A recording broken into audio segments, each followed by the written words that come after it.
There comes a moment in every parent's life when the unthinkable happens. The roles begin to shift. The hands you once held, the voices you once soothed, now speak to you with indifference, impatience, or even disregard. The love you poured into them for decades feels overshadowed by a painful truth. They no longer see you the way they once did. And the hardest part, you don't know how to fix it. You've spent your life guiding them, sacrificing for them, believing that one day they'd honor you the way you honored your own parents. But instead, you're met with dismissive words, ignored advice, or worse, the quiet ache of feeling like a burden. The anger rises, the frustration builds, and the question lingers. After all I've done, how did it come to this? Here's what you need to know. Demanding respect won't work. Pleading for gratitude won't change anything. But there is a way, a path that doesn't require arguments, guilt, or surrender. It starts not with them, but with you. Because the truth is, respect isn't given, it's earned, and sometimes it must be reclaimed. Today we're going to talk about 6 powerful shifts, simple but profound changes in how you carry yourself, set boundaries, and rebuild your worth in their eyes. This isn't about manipulation or guilt. It's about rediscovering the strength they once admired in you and teaching them, without a single word, exactly why you deserve their respect. Let's begin. There's a painful irony in parenting. The more you try to earn your child's approval, the less they value you. You rearrange your schedule to accommodate them, swallow your opinions to keep the peace, and bend over backward just to hear a word of appreciation, only to be met with indifference. But here's the hard truth. Respect cannot be bought with compliance. The moment you trade your self-worth for their validation, you teach them that your dignity is negotiable. Think of it this way. When you constantly seek their acceptance, you place them in a position of power over your emotions. They sense your neediness, and unconsciously, they begin to see you as someone who requires their permission to matter. A parent who chases approval is no longer a guide or a figure of authority. They become an emotional dependent, and that shifts the entire dynamic. Respect doesn't grow in the shadow of desperation. It flourishes in the light of self-assurance. So how do you break this cycle? Start by withdrawing the unspoken contract that says, I will sacrifice myself for your love. Say no when you mean no. Speak up, even if your opinion isn't popular. Let them feel the weight of your absence when they take you for granted. This isn't about punishment, it's about teaching them, through action, that your time, your voice, and your presence are valuable. The less you need their approval, the more they'll realize they need your respect. This shift won't be easy.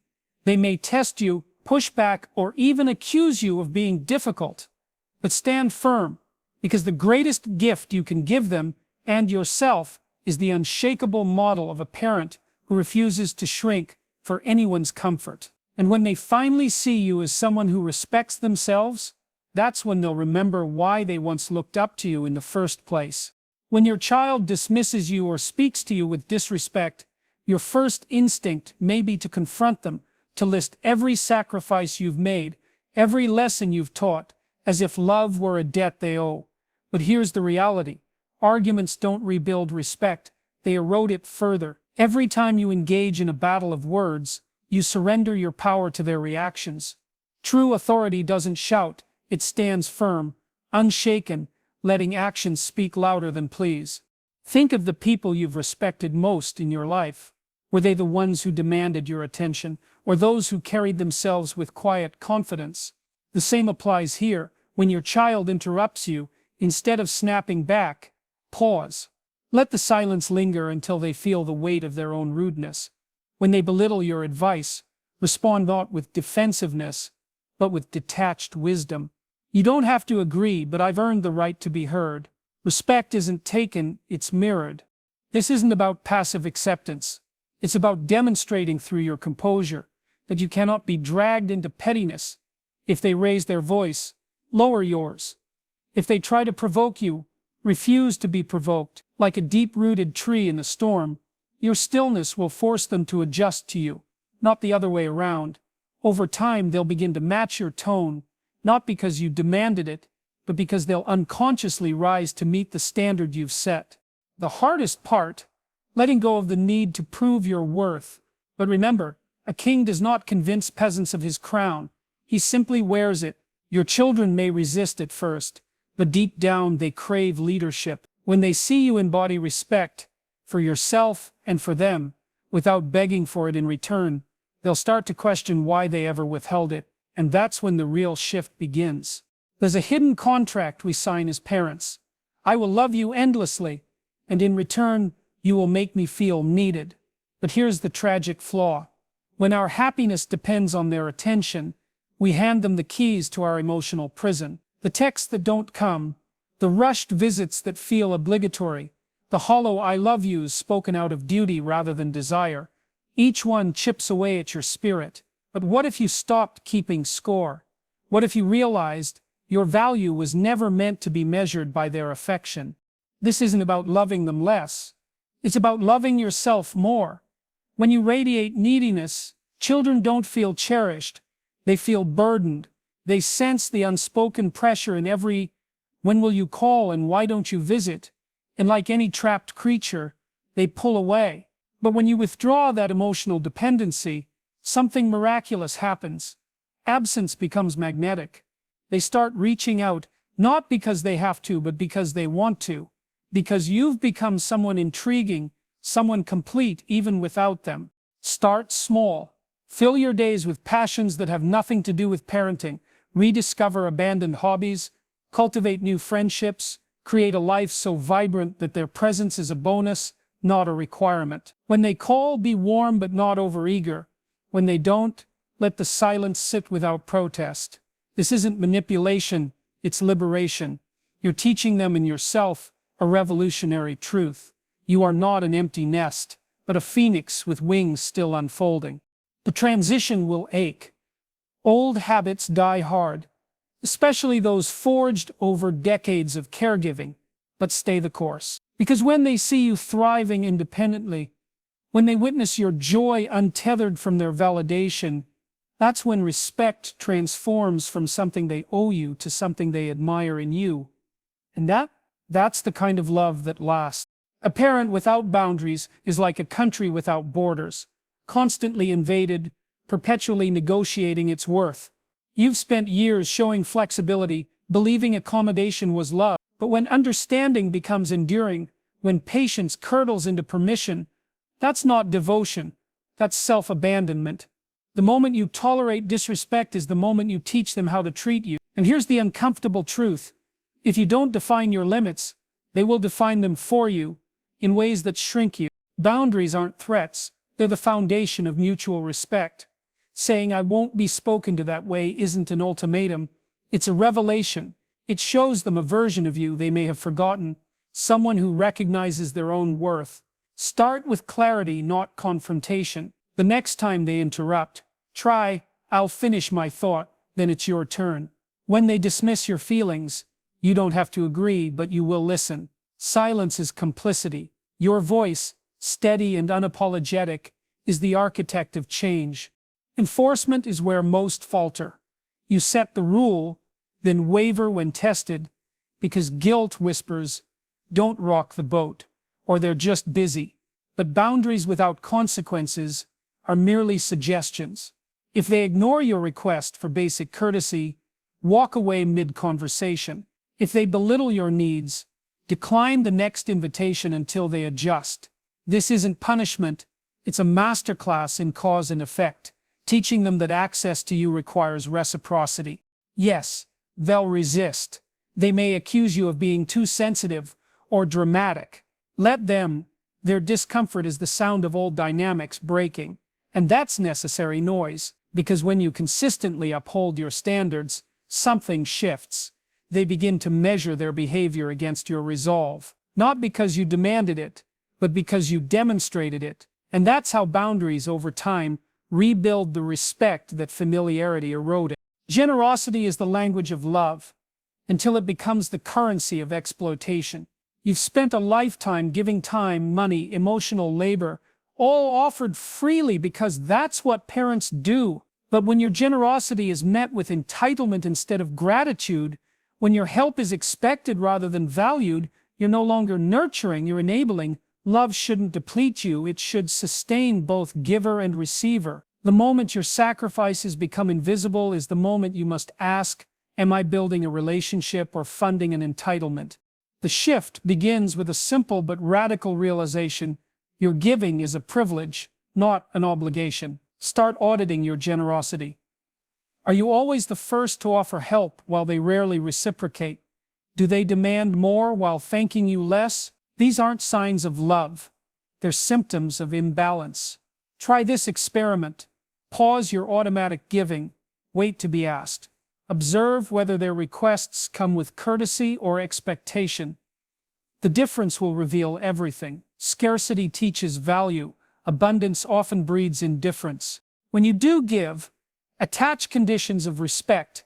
No more bankrolling disrespect with unpaid emotional labor. No more rearranging your life for those who wouldn't adjust their schedules for you. Say aloud what you've only thought: I'm happy to help, but not when my efforts go unnoticed. Or more powerfully, let absence speak for you. Decline requests that come without basic appreciation. This isn't withholding love, it's teaching them the cost of taking it for granted. The withdrawal will feel unnatural at first. They may react with confusion or even anger. After all, why wouldn't the endless well suddenly run dry? But stand firm, because when they realize your generosity is no longer guaranteed, something profound happens. They begin to see its worth, and in that space between what was freely given and what must now be earned, respect has room to grow. You're not teaching them to love you. You're teaching them how to honor the love you've always given. A parent's greatest fear often isn't being needed too little, it's becoming irrelevant. You've built your identity around them for so long that without their demands, their crises, their presence, you wonder, who am I, if not their parent? But here's the paradox. The more you orbit their world, the smaller yours becomes, and the less they see you as someone worthy of admiration. Children, even grown ones, don't respect what they can't admire, and they can't admire a parent with no horizon of their own.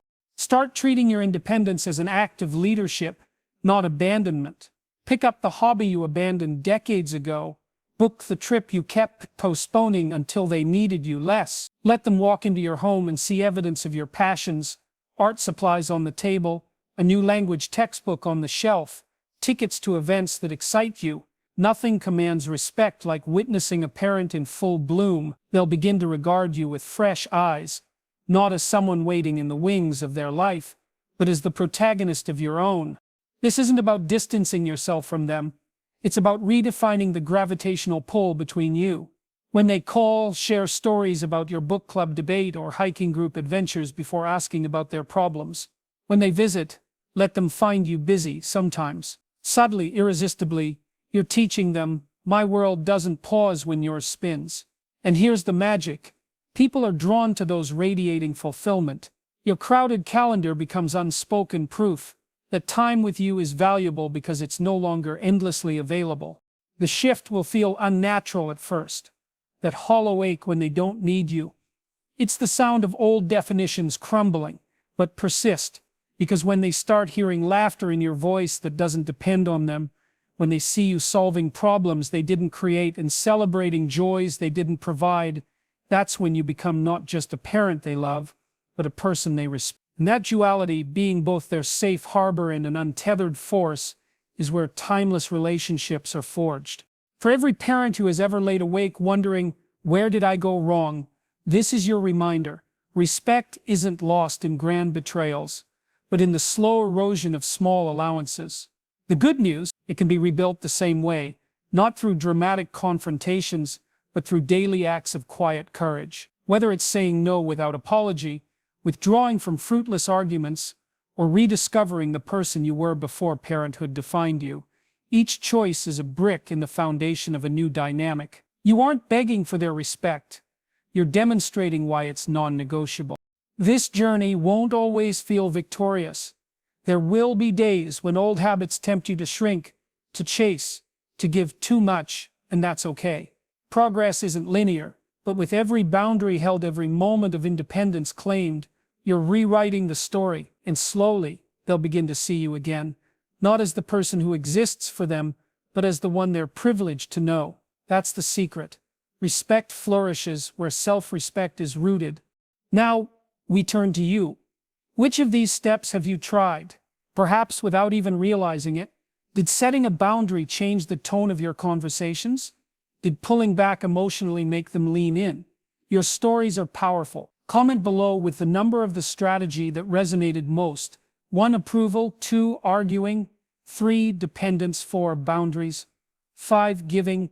Or 6. Independence. And what shifted for you? Your experience could be the light that guides another parent through this struggle. And if you're just beginning this journey, take heart. The parent they need most is the one who remembers their own worth first. That's where respect begins.